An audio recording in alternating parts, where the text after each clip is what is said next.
Hello, good morning, and welcome to Unacademy IAS, a one-stop destination for all the English medium civil services aspirants.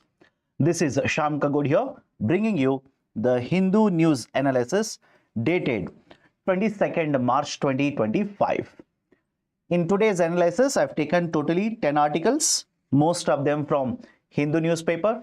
But in addition to Hindu newspaper, I've taken 2 articles from Indian Express and 1 more article from Hindustan Times. This has been done in order to ensure that the discussion is comprehensive, covers all the relevant current affairs, so that you'll be able to understand and score very good number of marks. And if you like these initiatives, do hit the like button. And if you're yet to subscribe to our YouTube channel, kindly do it right now. Now, before I start the discussion, a very important announcement. On 23rd March, that is tomorrow, at 11 a.m. and at 5 p.m., we have Unacademy Civil Services Championship Test. Those who are appearing for the upcoming civil services examination, to evaluate your status of preparation, do attempt this. And those who are preparing for the civil services 26 or 27, you can attend this test. If you score very good number of marks, you can claim up to 100% scholarship. And those who are aiming to clear the upcoming civil services 2026, you can opt for these courses at a price of 22,999, and this is available for a duration of 15 months. Do remember to use the code IAS English. Now, let me start the discussion with the lead article. The first one, India's marginalized parliament in budgetary affairs. Now, please do let me know, am I audible and visible for everyone? Before I start, am I audible and visible for everyone?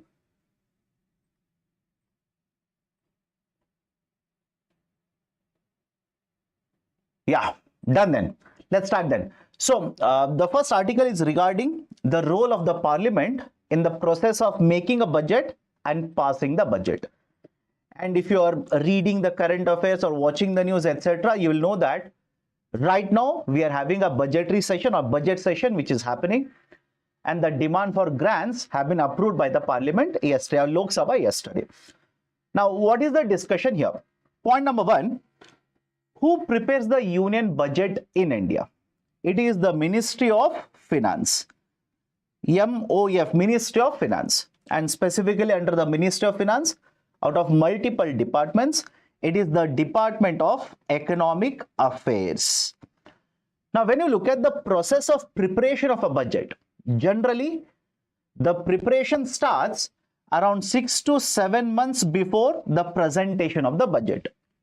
That is, let's say on the 1st of February, that is the first working day of February, when the finance minister has to present the budget documents, 6 to 7 months before this, the process of preparation of the budget starts. And the most important role in the process of preparation and the presentation of the union budget is essentially taken up by the Ministry of Finance, which is part of executive, which is a part of members of Lok Sabha. We will vote for our representatives.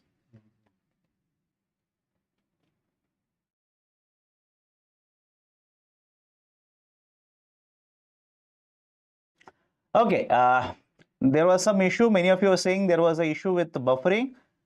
Is it okay now? Am I audible and visible to everyone? Please do let me know. Now fine? Okay, so don't worry. Right? You will not miss out anything. Let me start it again. Essentially, the point that I was saying was, on one side, the Ministry of Finance, which is part of executive, will prepare the union budget. But on the other side, the argument of the writer is that we vote and elect our candidates. The members will represent us in Lok Sabha. All these members who are representing the population of India in the Lok Sabha, all of these members, these are not present in the process of preparation of the union budget. Is the statement clear to you? All of these are not present in the process of preparation of budget. They will come into picture. That is, let's say the Lok Sabha will come into picture once the budget is presented and there is a discussion on demands of grants which are provided in the union budget. Is everyone okay with this particular first point which is mentioned in the article? Now, is it the same in all the countries? Is it always that the executive will prepare the budget and let's say the legislature, that is let's say the Lok Sabha that we have in India, similar to that, is it the same in every country? Answer is no. For example, in case of a country such as USA, please understand this, no doubt the president will come out with a budget. The president will come out with the budget, but it is the Congress in USA which has every right to overview, has a oversight on the budget. They can make changes to the budget. They will approve the funding which are basically put forward as a proposals by the president of USA. Right? On the other side, there is also extreme case such as China. In China, what generally happens is, no doubt the Congress will approve the budget, NPC will approve the budget, but it is the Communist Party which has a stronghold which prepares and ensures its interest or whatever they want to spend on, that will be made as a part of the budget. So on one side, there is Congress which has the complete control, which has the complete oversight, and on the other extreme side, it is the executive which has the complete control over the budget. Where does India fall? India essentially falls somewhere in between both of them.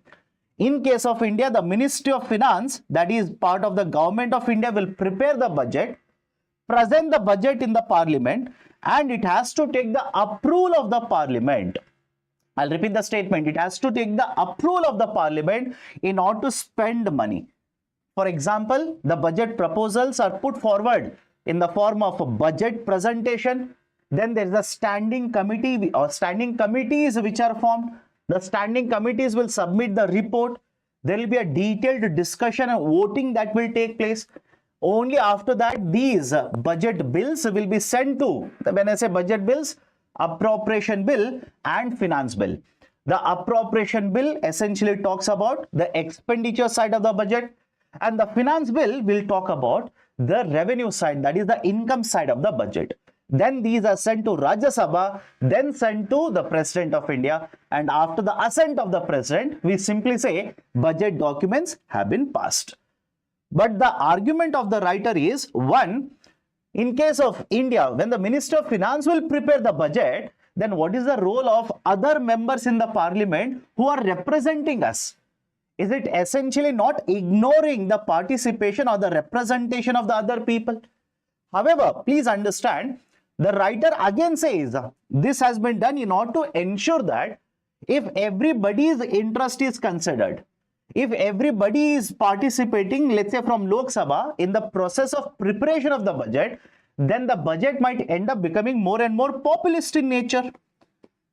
It will end up becoming more and more populist in nature. And very recently, the Vice President of India also has raised a concern regarding the populism practices that are being followed by multiple governments across India. So I hope you understand this is the first important concern. Second very important concern raised in the article is, what is the role of Rajya Sabha? Right? What is the role of Rajya Sabha in the whole process of passing the union budget in India? Rajya Sabha, no doubt, represents, or the members in the Rajya Sabha are not directly elected but indirectly elected in India. But they are also part of, right, let's say the representation in India. But the role of Rajya Sabha has been watered down according to the provisions in the Constitution of India. It has been watered down and the role is very, very minimal. The control over the finances are mainly with the Lok Sabha, that is specifically with the government. And Rajya Sabha has very minimal role because these kind of bills are generally treated as money bill and Rajya Sabha doesn't have powers in such cases. So that is the second very important concern which has been raised by the writer regarding marginalization of parliament in the process of budgetary affairs in India. But please understand this. It's not that the government of India has purposely done this. Over a period of time, when the discussions were conducted as to what should be the role of Lok Sabha, Rajya Sabha. Multiple discussions have been conducted. And based on that, we have basically made provisions in the Constitution of India regarding what should be the role of which house in which cases or in which scenarios. That is point number one. Point number two, it's not that the government has not implemented any kind of reforms regarding the budgetary process post-independence. If you look at the evolution of the budgetary process, for example, earlier we had a presentation of the budget on the last working day of February, but the government of India decided no point in presenting on the last working day. In that particular case, there will be a lot of delay. We are entering into next financial year, and then we are getting the approval of the President of India to withdraw the money from the Consolidated Fund of India. That is the precise reason we have preponed the presentation of the budget from the last working day to the first working day of February. And not just that, many other very important changes. For example, we have discontinued the concept of separate railway budget, which was announced earlier before the presentation of the union budget. Now we have made it as a part of the union budget itself. Based on the committee recommendation, Rangarajan committee recommendation, we have done away with the division within the budget, which was earlier planned as well as non-planned expenditure. Now we simply call it as revenue and capital expenditure. So over a period of time, I hope you understand the point here. Over a period of time, we have made a lot of changes in the process of creation of a budget or passage of a budget, or how the classification or the processes associated with the budget. Is everybody okay? Right. So these are the two very important concerns, right, which are raised by the writer in the article. So what is the solution then? What is the solution? The solutions or the way forwards which are recommended by the writer is one. The writer simply says, you announce a budget on the 1st of February. That is essentially a budget session. But in addition to budget session, there are two more sessions. Correct? In addition to budget session followed by the parliament, there are two more sessions. One is monsoon session and the other one is winter session. So before the presentation of the budget next year, in this year's, let's say, monsoon session, why don't we reserve 5 to 7 days? Why don't we reserve 5 to 7 days where the members who are present in the parliament, members in the Lok Sabha, will basically voice their issues, voice their concern, lay down certain important things that they want the government to take into consideration before presentation of the next union budget. Is the point clear to everyone? Right? In the monsoon session, next year, right, budget will be presented. This year monsoon session, reserve 5 to 7 days. And there, the members of the parliament will basically put forward their recommendations to the government as to what they should consider in making the union budget next year. This, the writer argues that, will basically provide a proper representation to all the other members who are elected, directly elected by the people of India in the Lok Sabha.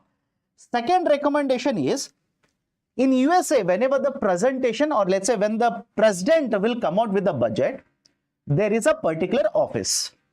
There is a particular office by the name of CBO, Congressional Budget Office. The Congressional Budget Office essentially has experts, certain representatives, etc. They will evaluate what is the impact of proposals which are put forward by the President of USA. Very simple. What is the impact? If the President of USA will say, let's do point A, B, C, D in the form of a budget, the Congressional Budget Office, CBO, will evaluate how much money will be spent. And because of this kind of expenditure, what will be the impact on the deficit?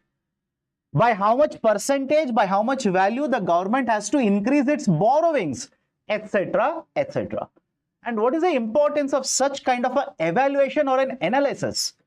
The importance is the lawmakers, other representatives, people, other stakeholders will understand what is the impact of the budget. What is the impact of these kind of proposals which are being sought to be implemented by the president of the country? In case of India, we do not have such kind of an authority. And this is the second recommendation which has been put forward by the writer here. He says we should have a parliamentary budget office. We should have a parliamentary budget office, PBO. And this particular PBO should be manned with certain experts. And these experts should evaluate what will be the impact of budget, what will be the impact of these particular proposals, and these kind of analysis should be available to other lawmakers, to the people, to the experts, etc., which will promote transparency and the correct policy making. In fact, just to make the discussion a bit more comprehensive, listen to me very carefully. Earlier, when Mr. Arun Jaitley was the finance minister, there was a proposal to set up independent fiscal council. There was a proposal to set up an independent fiscal council. And this particular recommendation was given by, right, the government should meet the revenue deficit target. The government should meet the public deficit target. Is there any issue? Some of you are saying it is buffering. No issue? Okay. So these kind of targets should be met by the government. And in order to meet these particular targets, what kind of policies are being followed by the government? Because of these announcements, is the government's deficit going to increase? Because of these kind of implementation, is the government going to meet the targets or overshoot the target? These kind of recommendations or advices were supposed to be given by this independent fiscal council. The government of India has not implemented this recommendation even today. It has not implemented this recommendation even today. The reason which has been cited by the government of India is that if I implement this kind of recommendation, it will interfere in the functioning of finance ministry. And that's a precise reason why this recommendation is yet to be implemented. So now, even if this recommendation of the writer is taken seriously by the government, you'll have to wait and see whether the government will be okay with, right, let's say establishing a separate entity which will evaluate, which will assess, which will report what will be the impact of government of India's budget policies. Done? So these are certain important things which are discussed in the first lead article of today's Hindu edition, that is Delhi edition. Now, associated with the budget, there was a previous year question. Let me see how many of you will be able to solve this. With reference to union budget, consider the following statements. The Union Finance Minister, on behalf of the Prime Minister, lays the annual financial statement before both houses of Parliament. At the union level, no demand for the grant can be made except on the recommendation of President of India. Two statements, A is correct, B is correct, C is correct, or D is correct. Try it out. If you do not know, don't worry, key answer is there at the end. Second article I have taken from the business page. And just bear with me because I've added multiple articles related to this very article in Hindu. India's 23 billion plan to rival China factories to lapse after it disappoints. There was a very detailed report regarding one of the initiatives of Government of India by the name of PLI, which was published by Reuters some time ago. And this article in Hindu newspaper basically picks up all this information from the Reuters, right, let's say the article. Now, in addition to this article in the Hindu newspaper, I've given one more article from Indian Express, today's newspaper itself. I've given one more article from Indian Express from the 3rd March 2025. And that's the reason I'm saying, bear with me. This will be a bit elaborative discussion. Now listen to me very, very carefully. The production linked incentive was an initiative launched by Government of India back in 2020 or financial year 21. The objective was very simple. Under the production linked incentive, I'll start using PLI now. Okay. In fact, a very interesting observation. If you read this article, that is Hindu newspaper article, in this article, even the headline is very neutral. In the headline, you will not see the term PLI. The term PLI is mentioned only once in the whole article. right? The term PLI is mentioned only once in the whole article. Okay, done. So let me discuss this. Production linked incentive, yes. Aditi Yadav, where is Sarman sir? Sarman sir is there. I am here. He is somewhere, I am here. Listen to me. Okay. So what was the objective of PLI? Production linked incentive. The government of India wanted to increase investment in the domestic market. They wanted to increase investments in the domestic market. Point number one. Point number two, with increased investment, initially the target was the 3 sectors. Later on, they expanded it to 14 sectors. It was expanded to cover 14 sectors. Objective was promote investment in these 14 sectors, which will help us in increasing production, reducing import dependence, and this will also contribute to employment generation. With this objective, Government of India in 2020 launched the initiative of Production Linked Incentive. And the beauty of PLI was that, unlike other initiatives, Government of India under PLI promised to pay cash incentives. Is the point clear? Unlike other initiatives, the Government of India promised to pay cash incentives. Right? What do you mean by cash incentives? If you take another example, let's say RODTEP. All of you have heard of RODTEP? Remission of duties and taxes on export products. Under RODTEP, the government will reimburse or remit some of these particular taxes that are not paid to you under GST, under the concept of the input tax credit. But mind you, whatever are the embedded taxes, when they are returned to you, these are not returned in the form of a cash. Rather, these are returned to you, these are given back to you in the form of e-scrips. E-scrips essentially refers to electronic duty credit scrips. So cash is not given to you. Rather, the taxes, embedded taxes, are given in the form of e-script. Just imagine in the form of, let's say, certificate, right, or coupons like this.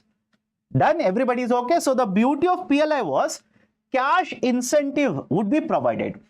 But to get these cash incentives, the companies were supposed to meet multiple conditions. Right? They were supposed to meet multiple conditions. For example, they were supposed to meet investment criteria. From 1 year to next year, they were supposed to meet certain investment targets. They were supposed to meet incremental sales, etc. Incremental sales essentially means compared to the base year, how much additional sale you will be doing. What is the value of additional or extra sales you have done compared to the base year? Based on the value of additional or extra sales, certain percentage would be given to them in the form of cash incentives. Then point number 2. Point number 3, this initiative was launched. Multiple sectors were periodically covered under this. A total of more than 750 companies today are covered under PLI. Over 750 companies have been covered on or under PLI as of now. So what has been the performance? The data is given in the article. The data is given here, but I would simply say, don't worry too much about data. Do not worry too much about data. Right? Out of the total amount of, right, let's say the targets which have been provided by Government of India under this, right, essentially the investments has been done to the extent of 1.4 lakh crore rupees. The number of jobs which have been created either directly or indirectly are more than 9 lakh jobs, and the exports have increased by more than 4 lakh crores. So yes, to a certain extent, again I'm saying to a certain extent, the scheme has performed very well. But having said so, there are a lot of concerns which have been raised regarding the performance of the scheme. Lot of concerns. What do you mean by concerns? Point number one, the targets which have been provided, many of the experts feel are very ambitious. Very ambitious. Why? Listen to me very carefully. You want a foreign company to come into India and invest in India and produce and export and sell in the domestic market. Please answer to my question, or at least think to yourself, if the market of this particular product is very small in India, do you think foreign companies will be interested to invest in India? Please think of it. Think of it. If the market for this particular product is very small in India, very limited in India, do you expect foreign companies to come into India and invest in India? No, that will not happen. Why? Just understand this. Let me elaborate a bit. You will bring lot of investment under PLI. You will invest in India. You will produce goods. Now, the consumers of this good in India is very limited. You want to export to USA.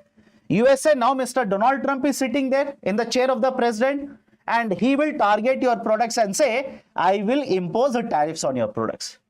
I will impose high taxes on your products, etc. So your products are neither competitive in USA, where the market is present, nor you are able to sell more in India, where you are producing. So when the market is very limited in India, it will hamper the investments. Right? That is the first very important concern. Second concern, when I said targets here, let me add one more angle to this. The government of India has kept targets for you to invest annually under this initiative. The government of India wants you to spend money on capital formation. They want you to sell certain amount of value of goods which are covered under this annually. But you just think of it. If you are able to meet the target of sales, let's say you are able to meet the target of sales, but you are not able to meet the target of investment, government simply says, sorry, because you have not met the target of investment, incentive will not be issued to you. Is it okay? You have met the target of sales, but you have not met the target of investment. So the government simply says, sorry, I will not give you incentives, even though you are covered, even though you are meeting the incremental sales. That is the second concern. Third concern, multiple ministries, multiple departments are there under the PLI. Although mainly it is driven by the Prime Minister's office and essentially the Ministry of Commerce, multiple ministries, multiple departments are involved in this because 14 sectors are covered. And when these 14 sectors which fall under the different departments, they'll keep on tweaking the policy. They'll keep on tweaking the standard operating procedures. They'll keep on tweaking directions, etc. Will it not create uncertainty, confusion amongst the companies, amongst the investors? Right? So the ministries are also partly to blame here. The departments are also partly to blame because of frequent changes in the policies or the standard operating procedures, etc., etc.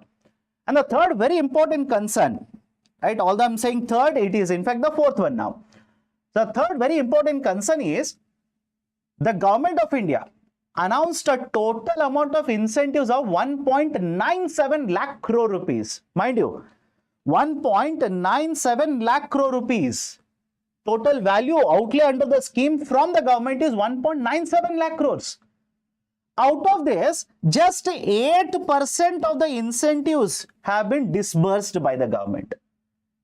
Out of this, just 8% of the incentives have been given by the government. And many of the experts, even the standing committee or the panel here, right, have a look at this. Housing, right, the House panel also has observed the same thing. They are saying, why there is so much of red tapeism? There is too much of red tapeism under this particular scheme. And because there is so much of red tapeism, multiple government authorities, multiple ministries, multiple departments, file will keep on shifting from one table to another table. Now somebody will say, sir, table is not there. From one computer to another computer, from one approving authority to another approving authority. So there is too much of a delay that is happening. And when there is a very slow reimbursement, or let's say very slow disbursal of the incentive, this will hinder the participation of investors. And that is exactly what the, let's say the sources are saying here. Government of India might simply do away with the concept of production linked incentive now. The government of India might simply do away with the initiative of PELI altogether. Right? So everybody is okay. I've made a discussion regarding what are the, let's say objectives under this, what the government of India has done, and what are the concerns. And those who are going to ask me, sir, what is the way forward? My dear, give, let's say solution to concerns only. Right? What should be the solution? One, cut the red tapeism. Cut the red tapeism. Essentially, try to make the process much more smoother, much more faster regarding getting approvals. Right? Regarding, let's say, issuance of the incentives, etc. Right? Have clarity, have stability regarding the policy. Right? Ensure the, let's say, the exports are promoted from India. In fact, many of the experts are now saying government should tweak the policy and target exports. Right? Basically provide incentives to those companies which are promoting more and more exports under the PLI 2.0. Done? Right? So these are the important things. Again, I would advise all of you, once the PPT is uploaded in the Telegram channel, please download this. Right? Read these particular articles, because I know a lot of you have the habit of reading only Hindu newspaper. Only Hindu newspaper. What about articles which will come in, let's say, Hindustan Times? What about, let's say, Indian Express? Download this PPT, read this. Okay. Now, answer writing assignment. The PLI scheme has had a limited success, with many structural and operational challenges hindering its success. Discuss the need for the government to restructure the scheme. 15 marks, 250 words. Done? Okay. So, next article. Let me go to the third article, editorial page. The heat plan. India must develop a comprehensive heat strategy ahead the COP30. Now, what are the important points here? Point number one, we do not have a national framework to contain heat strokes. Right? That is essentially, we do not have a national framework for heat plan, NHP, right? National heat plan. What do you mean by national heat plan? Under the NHP, essentially the government at the national level will have a framework. What kind of framework? There will be points regarding how do you identify heat waves, or let's say the change in the temperature at the state level, at the lowest level, that is, let's say, at the district level. If there is identification of, let's say, a heat wave or the change in the temperature abruptly like this, what should be the solution to this? And when you say solution, we should have a short-term solution as well as long-term solution. You should have a short-term solution as well as long-term. Now, many of you will ask me, sir, what do you mean by heat wave in the first place? What is short-term? What is long-term? Let me give a very simple example. The Indian Meteorological Department, IMD, simply says, in the plains, if the temperature crosses more than 40 degrees, the temperature, if it crosses more than 40 degrees, it will be considered as a heat wave. Now, some of you will basically say, no, sir, I have read different definition. It says a 4.5 degrees to 6.4. There is one more, right, let's say, a measurement for this. If the average temperature rises up by more than 4.5 degrees to, right, let's say up to 6.4 degrees Celsius, that is also considered as a heat wave. So argument is, right now, IMD and the National Disaster Management Authority, they are basically talking to multiple states. They are coordinating with multiple states. At the state level, multiple states have a heat plan. That is essentially when there is a heat wave, and I hope all of you know this. We are in the month of March. And right, let's say from February, March, etc., we are slowly and steadily entering into summer now. We are slowly and steadily entering into summer, and that is pretty much evident in every part of India.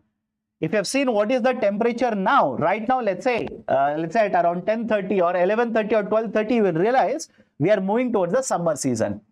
So with the onset of the summer like this, there will be a lot of cases of heat waves. Now, when the heat waves will occur, what is the, let's say, relief that we are going to provide to the people? Are we going to ensure proper medical facilities are available? Right? Let's say proper drinking water facilities available. Number of doctors are sufficiently available in the region, etc. So there are certain short-term relief, short-term support that can be provided to contain the impact of the heat wave. But long-term solutions are also required. For example, changing in the, let's say, planning of the district. Proper planning should be done. It should be ensured that sufficient electricity is available throughout the day, especially during summers. Right? These are long-term solutions. So we need to have a short-term solution plan as well as long-term solution plan. But what this article simply says is, right now, we do not have a national framework. Although many of the states have done this, at the district level also they have done this, we do not have a national framework as of now. So what should the government of India do?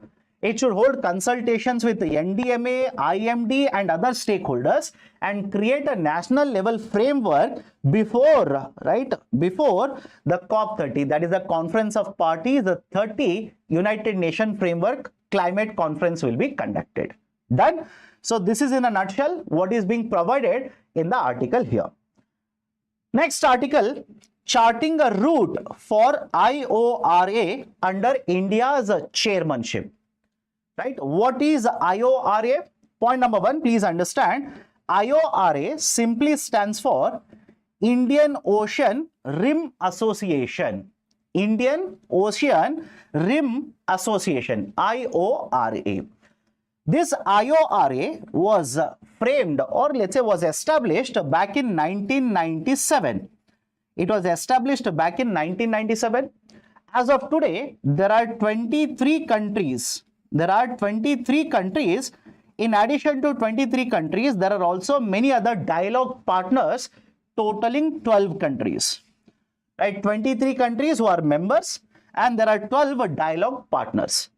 Before you start asking, is India a member of a dialogue partner group or a member itself? India is a member, right, as a part of a full-time member. Done. So this is point number one.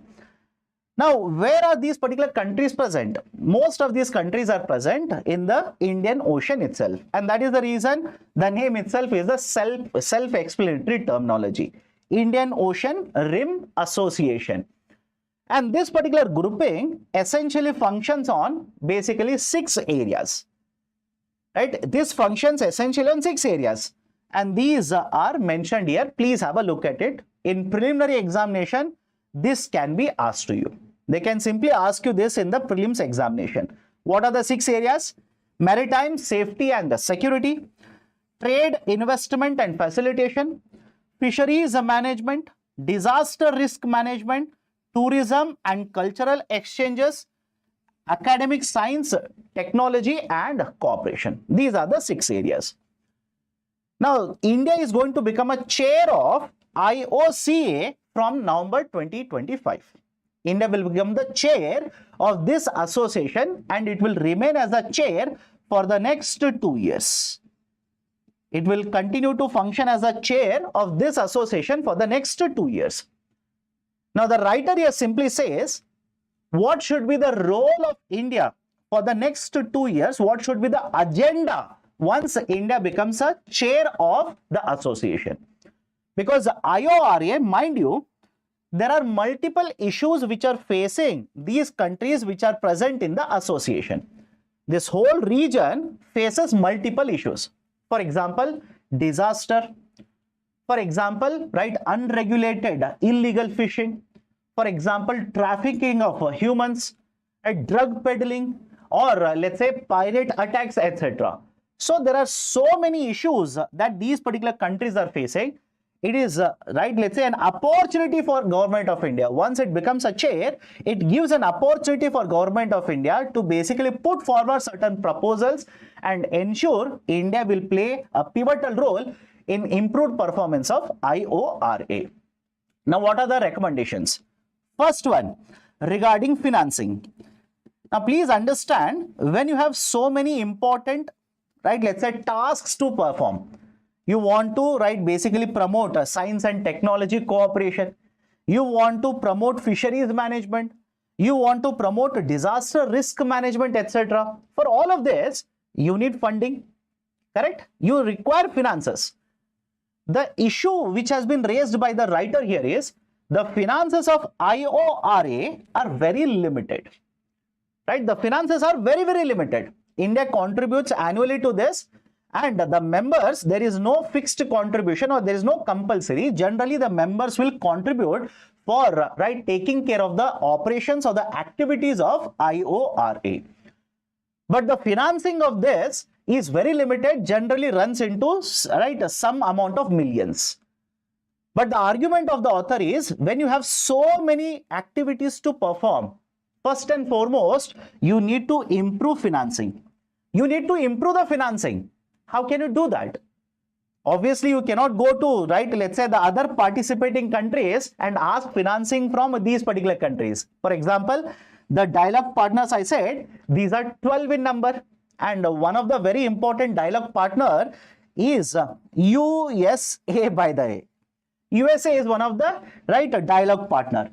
Now, if you go to USA and ask them to finance, right, for the projects under IORA, Mr. Donald Trump might simply ask you to rename Indian Ocean as a Trump Ocean altogether, or American Ocean altogether. So argument is, you cannot go to these particular other countries and ask them. So what is the solution?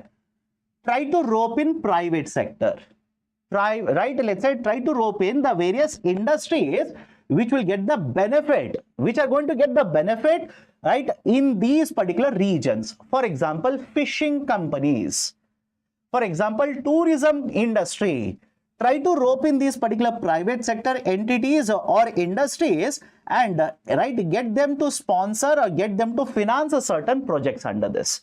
That is the first recommendation which has been provided. Second one is the headquarters, right, the secretariat. Right, somebody is asking headquarters at Tharwa. My dear, essentially here, rather than headquarters, there is a secretariat. The secretariat of IORA is present, right? It's a very small secretariat. It is present in Mauritius. And the writer simply says there is a limitation regarding the working of the secretariat as well, because the manpower is very limited. The office space is also very small, and manually, right, calculating or manually keeping all these particular records is also, right, cumbersome work. So what can be done here? The writer simply says we should basically promote, introduce new type of technology. For example, let's say digital record keeping should be promoted. Digital record keeping should be promoted at this particular level, so that even with the small secretariat, we'll be able to improve the efficiency of recording, right, data collection and dissemination of this particular data to all the other member countries.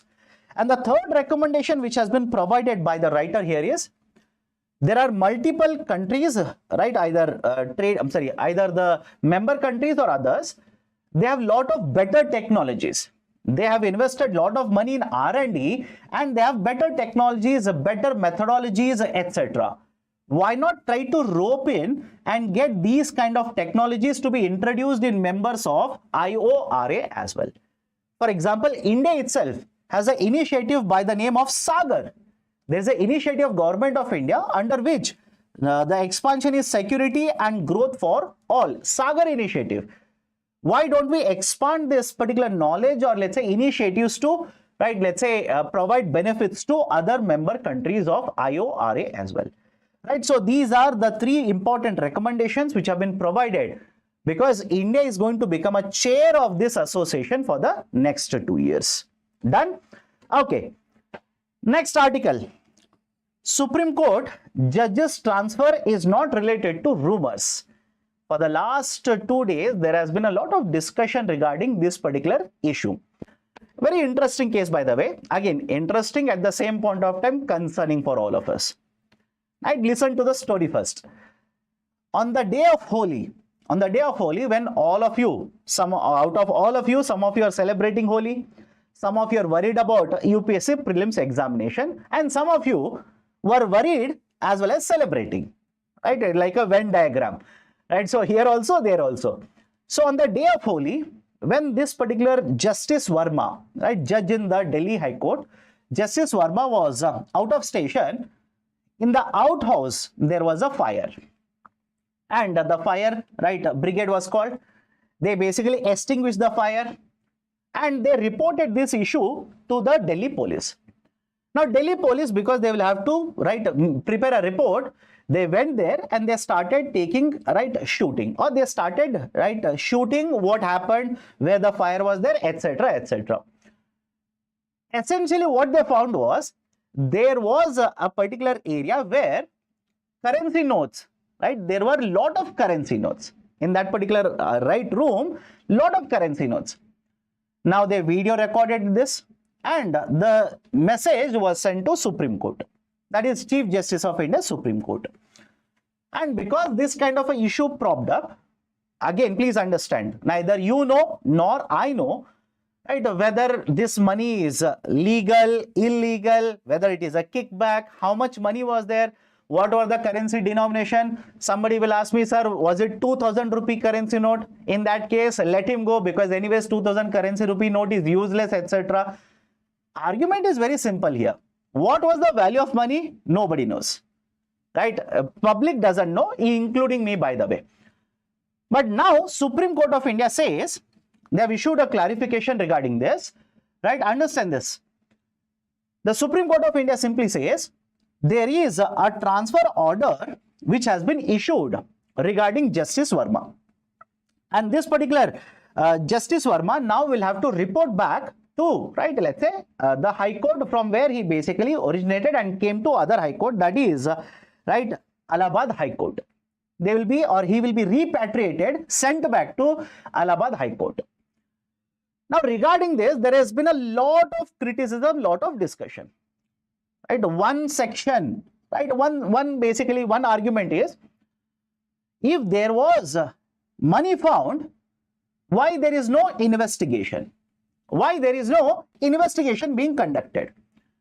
And if the money is found, and if it is true, why there is no clarification being given by the Supreme Court of India?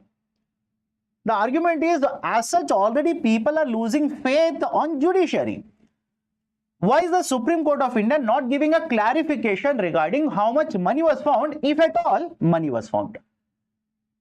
And to add to all of this, to make matters worse, if at all money was found, why the High Court Justice has not been asked to go on leave? Why proceedings have not been taken place? Why is being transferred to another High Court? In fact, the Bar Council of Allahabad High Court has written a letter. They are saying, are we a dustbin? Are we a trash bin?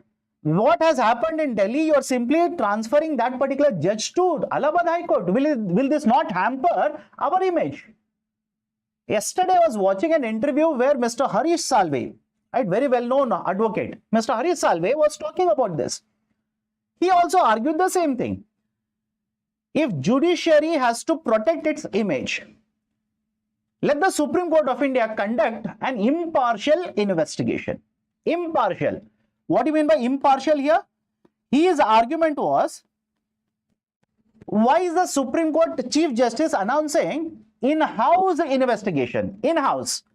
Let's say hypothetically, if in-house investigation is conducted and the in-house investigation doesn't find anything wrong with the justice, then don't you think you are vitiating the circumstances by simply, right, showing it to the public that in-house investigation was conducted? Judge is cleared. There is no transparency then. So argument is very simple here. Rather than having in-house investigation, which the Chief Justice of India says will be conducted now, there is a call for, right, basically conducting an impartial investigation. That is point number one. Point number two, and many of you will simply ask me, what is impartial? Right? I'll take the words of Mr. Harish Salve himself, because I don't want to basically say something and somebody will file, right, let's say a case against me in the police station.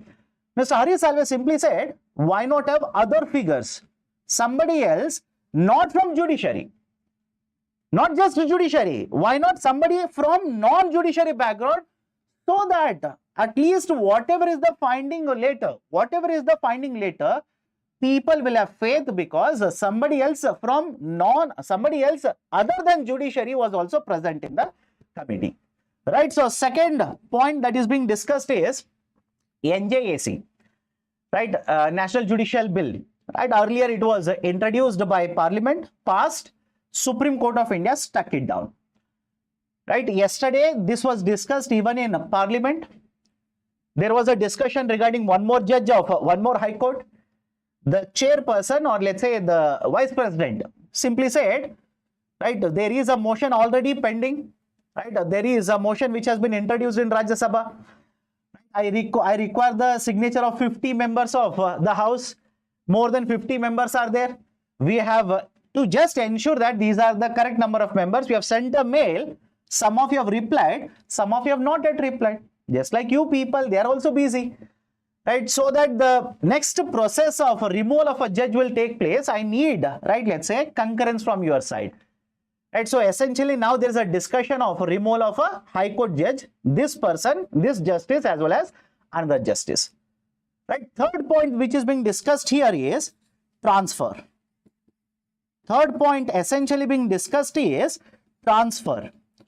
How a justice of a High Court or judge of a High Court can be transferred. The process is very simple. It is mentioned under Article 222 of Indian Constitution. Article 222, Part 4 of Indian Constitution. I have given part also of Indian Constitution. UPSC can ask you part rather than article. Because I know a lot of you will be waking up every day morning, eating badam and memorizing these articles. UPSC, rather than asking you article, will ask you part of Indian Constitution. Then you'll keep on shouting at everybody else. So I hope you understand. Right, Part 4 of Indian Constitution, Article 222, basically talks about transfer of High Court judges. The process is very simple. There is a collegium of Supreme Court, Chief Justice of India, along with right 4 senior most judges of Supreme Court. They will decide and basically right notify the government, that is the Law Ministry will be sent this particular recommendation. Law Ministry will right send it to the President of India, and the President of India will issue an order regarding the transfer of a judge. Done? Okay, and before the transfer order is issued from the Supreme Court, collegium, before it is deciding, it will consult the Chief Justice of the, let's say, the concerned High Courts, from the one where he is being transferred to the one where they are being transferred. Done? Everybody is okay? Right, so these are certain points associated regarding this particular issue of the Delhi High Court judge. I'm sorry, I said part 4, part 6. Right, somebody says DPSPs are crying in corner. Agreed, right, along with me now. So part 6, not part 4, right? Dyslexia, my dear. I'm also reading ulta like this. Okay, part 6, not part 4. Okay, next article I've taken from the Hindustan Times. Question R has been omitted. Right, yesterday there was a discussion conducted in the Parliament regarding demands of grants. And during this particular discussion of parliamentary procedures, there was one issue that was raised, one row that has happened. What is the issue? Generally understand this. Whenever there is, let's say, the sitting of the Parliament, either in Lok Sabha or Rajya Sabha, there is 1 hour dedicated for asking questions to the representatives of the government. And that particular hour is called as question hour. That hour is called as a question hour. What has happened is, yesterday, to discuss the demands of grants of, let's say, the budget, the question hour was not considered. Question hour was not scheduled at all. And not just question hour, even Fridays. The Fridays generally are reserved for introduction of private members bill. Right? Fridays are reserved for introduction of private members bill. And this particular private members bill introduction timing was also not considered. Essentially, whole day there was a discussion regarding budget itself and other things. instead of having question hour as well as, right, let's say the timing for private members bill introduction. This has kicked up a discussion now. Please be very careful regarding both of these terminologies. For example, question hour. Right, what is this idea for question hour? In Lok Sabha as well as the Rajya Sabha. Lok Sabha as well as the Rajya Sabha, I said every day 1 hour, questions are raised, questions are asked to the members of the government. The questions can be starred questions, unstarred questions, right, where the questions can be given in oral or in written respectively, etc. But I think if at all a question is asked, just to make the question difficult, they might ask you, right, the rule, is it a constitutional mandate, etc., etc. So have a look at this. In case of a Lok Sabha, the first 1 hour, when the session will start will be essentially a question hour. The first 1 hour will essentially be a question hour. And in case of Rajya Sabha, from 12 to 1 p.m. will be question hour. Rajya Sabha starts at 11. Right, the timing has been changed. It is at 11 now. So essentially 12 to 1 p.m. will be question hour in Rajya Sabha. In Lok Sabha, the first 1 hour will be, right, the question hour. Please be very careful. Questions on question hour can be asked in the preliminary examination. Done? Right, so these are certain things regarding question hour. Right, private member bill, please understand, earlier also we have discussed this. Private member bill essentially is a bill which has been a proposal, right? A bill which has been proposed by, right, anybody else apart from the members who are part of the executive, members who are not ministers. Done? Okay, right. So let me go to the next article. NIRF, National Institutional Ranking Framework, NIRF. Now, what is this National Institutions Ranking Framework? Back in 2015, the Ministry of Education decided to publish one report on annual basis where, based on certain parameters, the institutions in India will be provided with ranking.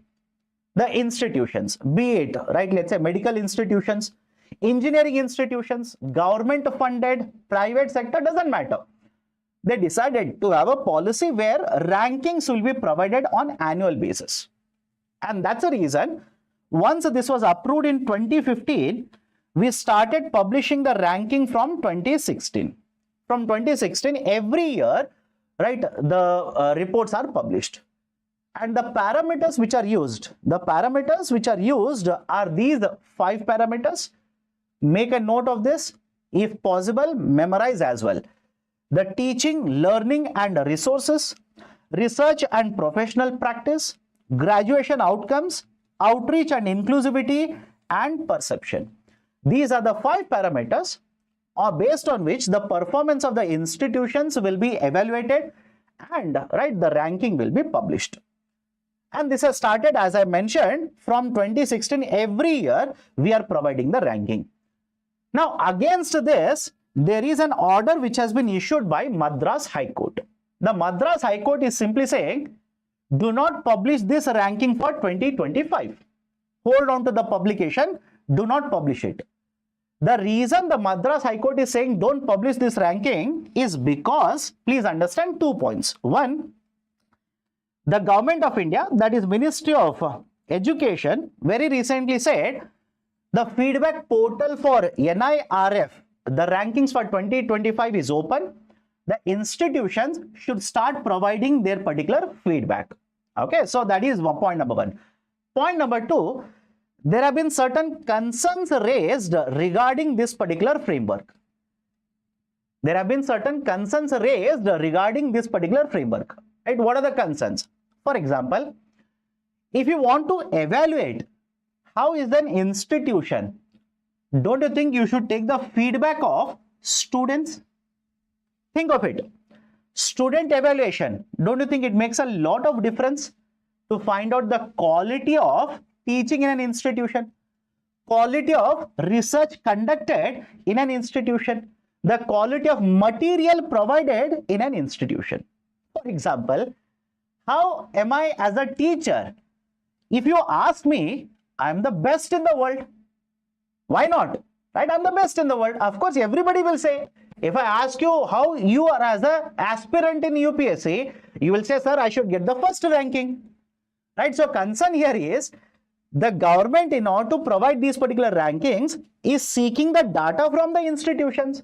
Although Ministry of Education says all the data is not submitted directly, there are different parameters that we are considering. There are different, let's say, the survey agencies from which we are collecting data. But the concern is very simple here. If you are asking an institution to submit data, don't you think they will provide data which will basically put themselves in very good light, which will basically indicate that they are performing very well? And according to that, you will prepare a report, and these institutions will be much better performing compared to what is actually happening at the ground level. And one more methodology to find out how they are performing is basically ask the alumni.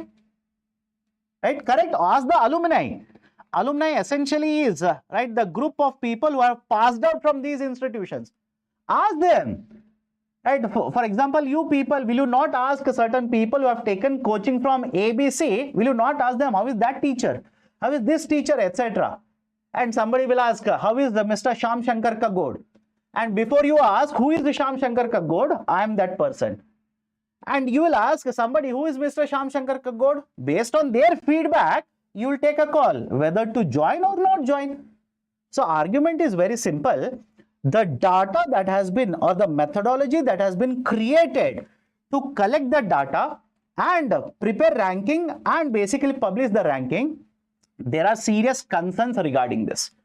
There are serious concerns. And this doesn't provide, because the methodology of collection of data itself is having serious doubts like this. What will a student understand? What will a parent understand regarding this ranking? Is it not misleading? Right? Taking this argument, there is a petition in the Madras High Court. And that is the precise reason Madras High Court has ordered the Ministry of Education to essentially stop, right, stop a publication of the NIRF 2025 publication. Is it okay? Right? Everybody is okay with this particular article? Now, associated with this, one MCQ. MCQ number 79. Consider the following statements regarding NIRF. Is published by Ministry of Education biannually. The participation under this is voluntary for government and private run institutions. What is the right option? Do let me know. If not, couple of more minutes, I will tell you what is the right answer. Minimize Mandla.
Off and on malla? Yeah.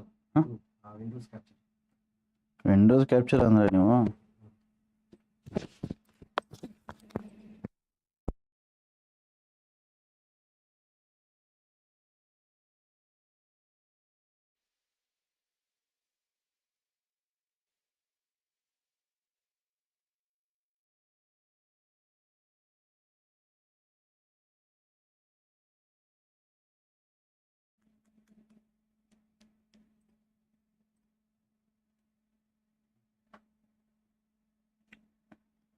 Okay, sorry for the interruption. Am I audible and visible? Am I audible and visible? Please do let me know in the chat section. Don't worry. Don't worry about the disruption, right? Life should go on. Right? For example, those people who are writing in, let's say, the northern part of India, the prelims examination, right? Do let me know what will be your feedback on that particular day, how hot it will be, in which government school you will be asked to sit, on what bench you will be asked to sit, right? And when the bench will start shaking, what kind of frustration you will have to go through. So we are basically preparing you for that particular lesson. Okay, on a lighter note, but done? Am I audible and visible? Okay, last article for today, don't worry. Last article. So GM crops. There is progress on GM food crops, says official. Now, what are the important points here? Point number one, in case of India, the only GM crop that is genetically modified, right? GM means genetically modified. Don't read it as a general manager, okay? So genetically modified, the only crop that has been allowed for commercial production is cotton, very famously known as BT cotton. But the fact of the matter is, the way to increase productivity, you need to increase production in India. No doubts regarding that. To increase production, you need to increase productivity. To increase productivity, one way to increase that is have genetically modified crops, have BT crops. But in case of India, BT crops, please understand, there is a lot of a dispute associated with that. Lot of dispute. For example, India imports oil seeds. India imports oil seeds. Lot of the oil that we require, the cooking oil. For example, right now you are sitting in a room and cooking might be happening on the other side. Right, so the cooking oil that you use, that I use in my household, we import a lot of this. One way to address this is by promoting higher production and productivity. And right, I hope you understand, in that particular regards, there was right, essentially a GM mustard. Right, there was a GM mustard variety, that is a genetically modified mustard variety, that was approved by the government, that was approved by, right, let's say the Genetic Engineering Approvals Committee. But there was a case filed against this in the Supreme Court of India, right? Supreme Court of India, the two judges bench took up this and there was a split verdict. One of the justices was in favor of the GM mustard and the other one was against the GM mustard. And the same issue is being heard by a 3-judge bench now starting 15th April. Starting 15th April, the cases will be heard and the Supreme Court will basically take a decision or issue an order regarding whether these kind of GM crops should be allowed or not allowed. If you ask me personally, should we have GM crops in India? If you can essentially ensure that all the issues of the stakeholders are satisfactorily approved or let's say addressed, what kind of, right, let's say issues of stakeholder, will this basically affect indigenous breeds? Let's hold or let's conduct full-fledged studies in controlled environment and ensure that this data is available for other stakeholders also to understand that no, BT crops are not bad, BT crops are not, right, not destroying the indigenous crop, etc. Right, let's do that. So take all the stakeholders, address these particular concerns and then introduce these kind of crops for commercial production. And right, no doubt going forward the demand for the food grains in India is going to keep on increasing. Having those kind of, let's say, traditional varieties without having higher productivity, it will hamper food security in India. So in that particular regards, this issue of GM food crops will become very, very important. Done? Right, so these are certain articles that I wanted to discuss from Hindu newspaper, Indian Express as well as Hindustan Times of 22nd March 2025. Now, PYQ answer. PYQ, basically the reference of Union Budget. Union Finance Minister on behalf of Prime Minister lays annual financial statement. No, this statement is wrong because it is on behalf of President. At the Union level, demand for grant can be made except on the, no demand can be made except on the recommendation of President of India. Yes. If you know the second statement, automatically you will say first statement is incorrect. So right option for question number or PYQ 2024 will be option B. Second only is correct. Okay, MCQ 79, consider the following statements regarding NIRF. It is published by Ministry of Education biannually. Do not look at only the first part of the statement, jump to conclusion and round off A like this. No, it is not biannually, it is annually. Second, the participation under this is voluntary for government and private run institutions. Be very careful. Reason is, initially when NIRF was introduced, participation was voluntary. But Government of India now says, if you are an institution, government run institution, your funded institution, it is not optional, it is not voluntary, it is mandatory. Right? So second statement is also incorrect. So right option will be option D. None of the statements are true. Now coming to the last part of the discussion. After this, if you have any questions, throw it at me. The questions corner.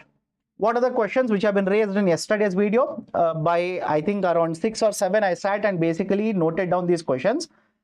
RBI buying G security from primary market. Is it part of open market operation by RBI? This was the question asked by Priyanka ji, right? Or Mohit ji. I'll say Mohit ji or Priyanka ji. And in fact, in one of the classes, when I say G to somebody else in the student, one of the students wrote a mail to me, said, why are you calling them as G? I said, I was reminded of a dialogue in, right, let's say the movie Welcome. I said, why not? Right? Do you remember that particular dialogue said by Nana Patekar? He says, why not? Even biscuit, we call it as Parle G, right? So again, on a lighter note, RBI buying G securities from primary market, is it part of open market operation by RBI? Please understand, RBI buying G securities from the primary market? No. Again, I'm not saying it is not a part of open market operation. RBI is not allowed to purchase G securities in the primary market. My dear, remember this. Why? FRBM, Fiscal Responsibility Budget Management Act of 2003. It simply says, one of the provisions says, Government of India, whenever they sell these government securities, RBI should not be allowed to participate in the primary market. Why? That will essentially lead to direct monetization. That will be more inflationary in impact. Right? So RBI is not allowed to participate in the primary market of government securities. What is the basic difference between fixed amount loan and credit line loan? Very simple. Generally, the fixed amount of loans are given. Let's say you want to purchase a car. You will go to a bank and you will ask for a loan of 5 lakh or 8 lakh. They will give you that full amount. You will withdraw the full amount. You will pay interest on the full amount. Whereas credit line loan, if you are running a business, right, there might be shortage of funds. You will ask for a bank to provide a credit line, loan only, credit line of let's say 10 lakh rupees. The bank doesn't give you the full loan of 10 lakh. You can borrow from the bank up to 10 lakh as and when you require money. In this month, you might require 1 lakh, you can borrow. You can take from that account. You might require 2 lakh. Next month, you will be able to borrow 2 lakh like this. So 10 lakh is a credit line. You cannot, right? I hope you understand this. Generally, it is taken in order to ensure that sufficient money is available as and when you want. That is a credit line. Okay. How bilateral currency swap will help Japan? My dear, Japan has a very good trade relations with India. Will it not improve the soft power, increase the soft power of Japan? Will it not improve the trade relations within India? If at all in the future, if Japan also requires certain rupees to pay back for our exports, which, right, I hope you understand, in a distant future, right, Japan can simply borrow from RBI or borrow from India under this particular, right, let's say, right, the bilateral swap agreement. If any person, immigrant, will send money to India, by which process? Please explain in nutshell. There are multiple ways through which an immigrant can send money back to India. Multiple ways. For example, SWIFT methodology can be used. A foreign bank through the SWIFT will send money back to India. Or Western Union remittance services can be used. Or now, current affairs. I'll give you a connection to current affairs. RBI and the Monetary Authority of Singapore, MAS. RBI has UPI, right? That is the tool in India, or that is the method, let's say technology in India. The MAS, the Monetary Authority of Singapore, has Pay Now. There is a linkage which has been created between the UPI and Pay Now. So providing certain details, you can directly send the remittances back to India. Right, so I hope you understand there are different methodologies through which the money can be sent in the form of remittances. Sir, how GVA is calculated and how to compare with previous years?